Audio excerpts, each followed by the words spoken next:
Le chemin de ma raison m'a mené à une certitude.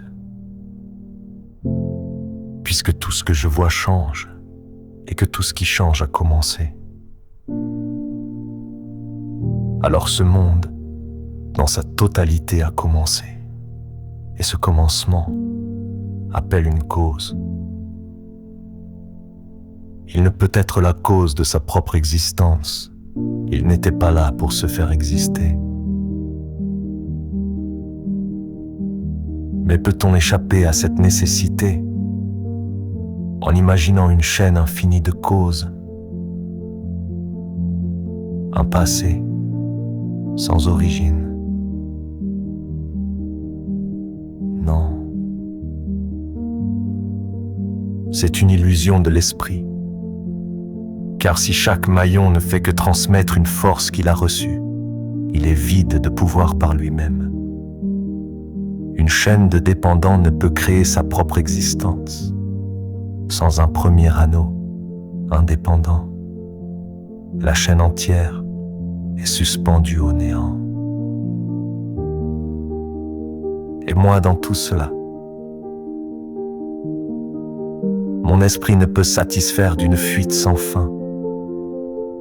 Je ne cherche pas un maillon de plus, je cherche l'origine, le point fixe d'où tout part.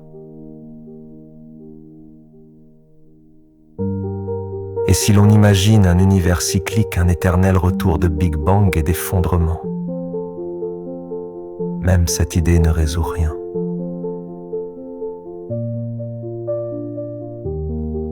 La thermodynamique nous l'enseigne. À chaque cycle, l'énergie se disperse, se dégrade comme l'écho d'un écho, le son s'affaiblit jusqu'à mourir. S'il y avait une infinité de cycles, il ne resterait aujourd'hui que le silence et le froid absolu. Et la cosmologie moderne, même dans ses versions les plus audacieuses, montre qu'aucun univers en expansion globale, qu'il soit unique ou multiple, ne peut être éternel dans le passé. Il y a toujours un point de départ, un seuil initial. L'histoire du monde est comme un livre, on peut remonter les chapitres, mais il y a une première page. L'infini à rebours est un mur, pas une porte. Raison et science convergent.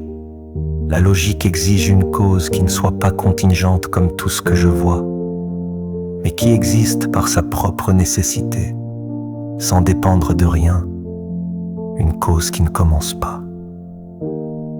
Je n'ai pas encore besoin de lui donner un nom, ni de savoir tout ce qu'elle est, mais je dois reconnaître cette certitude. Le commencement de ce monde réclame une cause première. Et alors, au bout de mon raisonnement, je me tiens face à l'évidence nue.